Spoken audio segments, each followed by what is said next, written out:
Alright, this is meant to be a very quick introduction to motion graphics with After Effects. First thing I want to show you is how to set up your projects right using Illustrator files.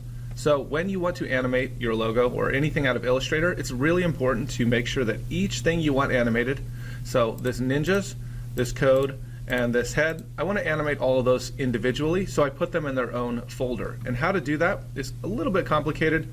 You just make a new one right here, and then you move everything you want into that. And you name it, of course. So I've already got all mine named here, and they've got every little path in them that I need. Okay, so when I save this file, I can just import it into After Effects as a composition, and all these will be on their own separate layer. I'll show you that in just a second. So here we are in After Effects. I'll explain a little bit about what's going on. I just wanted to show you real quick that there's so many different ways to animate something. You can animate it hundreds of different ways, and that's what's going to be cool about this assignment, is hopefully everyone does something a little bit differently.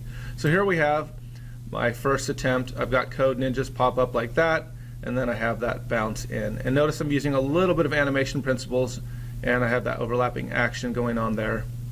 As if it were a real object, and at full playback speed it looks like this.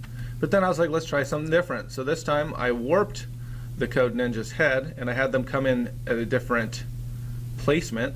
And so I'm warping the head as if it were like some hacky sack or something like that. And that's just another attempt, you know. Then I went in and used a Saber plugin from one of my favorite animators, from one of my favorite After Effects animators, Andrew Kramer, and I had the glow effect stroke on. Okay, so lots of different ways to do things. I'm just going to show you this first one right here, and hopefully you can get the basics of After Effects down. Some of you will not like After Effects, that's okay, but some of you will really love it. It's very powerful, so let's get started with a new project. Okay, this is a brand new project. First thing we're going to do is I'm going to show you a little bit about what's going on here. This is where all your project files are. Whenever you add effects, this is how you'll control them and even add animations to them. This is your timeline. You'll stack layers here, and you'll create keyframes over here. And then this is where you'll view everything that's going on. There's a ton of things in After Effects. We can't even begin to approach all of them in this small unit. But let's just get started on this first project. So we can just double click in here and go find our logo Illustrator file. Down here, we don't want to import it as footage. We want to import it as a composition, like that. Hit import. It's going to create a composition for us. Now, nothing pops up here, but if we double click on this composition, we get all of our layers here, including the background, which we had hidden. Now, as you can see, this is very tiny, and it's not much for animating. We want to actually put this in a format where it's like a screen size. So what we can do is go to composition settings, and I will always encourage you to learn the hotkeys, but for now I'll show you the menu system as much as possible. So we can call this Code Ninjas Animation. We want this preset to be right here, 1920 by 1080, 24 frames a second. And we can hit OK on that. We can scroll to zoom out. You'll notice it's pixelated even though it's an After Effects file. So I want to show you this button right here.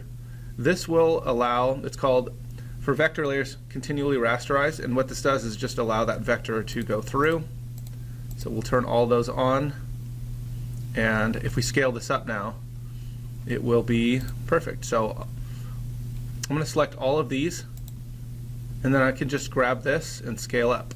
But we need to hold shift so that it scales proportionally. Okay, so now that all those are scaled up, you could have also scaled by hitting the S key on this and going to scale. But there's lots of ways to do things in After Effects. And one thing, you may not have had this, you may not have had your menu look exactly like this. If that's the case, hit F4 and you can change. There's a lot of things you can do down here, so they've actually hidden it within another menu. So if you hit F4, you can get to this continually rasterize, just in case that didn't show up for you. All right, so here we are. What we want to do is think about how fast we want our animation to be. I'm thinking in the range of about 1 second. I know it's fast, but most of the time something like this would just come on the screen in about 1 second. So you can see we have time right here. 101 is fine. I'm going to want to set keyframes right here because I want it to end right here, our animation. So if I select all of these keyframes, I'm going to hide the trademark symbol, but if I select all these and hit T, I'll get their position. You could also twirl down this and get all access to everything, every effect. Any kind of keyframe we can set on any layer you can access with this menu, but it's way better to use the hotkeys. So we can set position keyframes on all those. then we can go back to the beginning and we can move them around. So we could have them animate from off screen. We could have them do whatever we want. And there's so many things we could do. And we can have this head. Now, one thing I want to show you about the head is notice that we are not, if we were to scale, we're going to scale from this center. If we were going to rotate, we're going to rotate from this center. So I'm going to go back to the beginning keyframes here, and we want to actually move where this is positioned, this anchor point. There's this pan behind tool right here. It's also called anchor point tool, and you can move that right there. Except for I'm on the code layer, I need to be on the head layer. So we'll move that right to the center of the head. Now when we do stuff with the head, it's going to rotate around its own center instead of this point over here. I should probably show you what that looks like. So before we use the pan behind tool, I will rotate this by hitting or by scrolling right here. Notice it rotates around this axis. Okay, so we want to avoid that. Go to the pan behind tool, move this to the center. Okay, and then we can go ahead and move him off screen like so. And now let's watch our animation. Okay, it's not amazing, it's simple. One thing that would add realism though is if we turn on this motion blur right here. And then on every layer that we want motion blur, we can turn it on and off. The reason why it doesn't default to doing it for every single layer is because it takes processing power. So sometimes you want to turn it off. So now we should have a little bit of motion blur going on there. Not much, but you can see it right here. It's actually blurring. Okay, now what else can we do to this?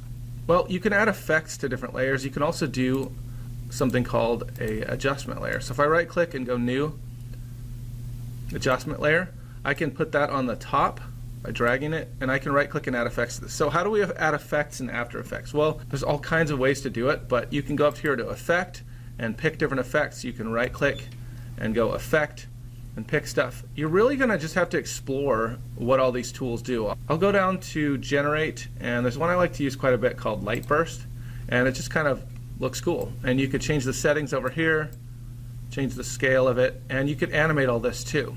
So we could right here have this intensity and ray length, and then in the beginning we could turn those all the way down to 0. And if I wanted to see those keyframes down here, what I could do is hit the U key, and then I'll get all those keyframes. So any keyframe that I have set on these, including position, will pop up.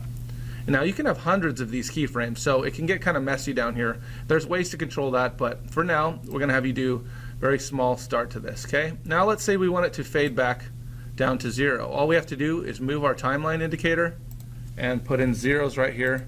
And because this little stopwatch icon is clicked, it will automatically set off keyframes. And now we have this animation. Okay? Now, this is nothing to write home about. It's not super cool. There's lots of things we could do to tweak it, but I don't want this to be a long video or overly intimidating.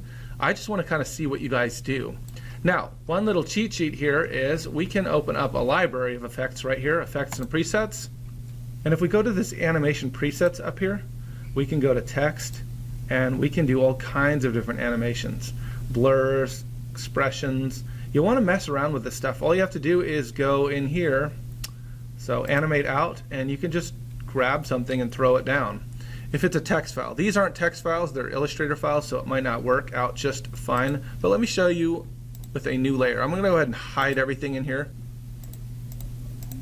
and I'm going to put in some text.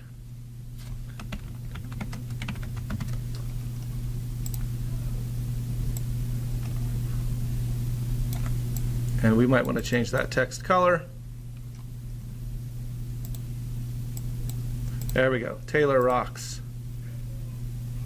Okay, and we can just drag these animation presets on here, and they will do really cool things. So let's go down to text again, and let's go to blurs, and we'll go evaporate out. We just drag it there, and if we play back, we can see it does that effect for us. And if we hit the U key, we can see that we can change the settings on that effect. Okay, there's a million things you can do in After Effects. It will take a bit of a learning curve, and you can get lost. Luckily, you have me in the class, and I can help you out with any problems you might have. But have fun with it. Google some tutorials. I mentioned someone named Andrew Creamer in the beginning. He's how I actually learned how to do After Effects. So I was going to pull up his website real quick. It's videocopilot.net. I've bought a lot of his stuff. His products are amazing, but he has a lot of free stuff. If you go to tutorials, he's got some world-class tutorials. It's the coolest stuff ever, and he's excellent at what he does. This is a great way to learn more about After Effects, or you can just go to YouTube. I really hope you enjoy this and have fun. If you ever get stuck, feel free to ask me any questions you might have, and I can't wait to see what you guys animate.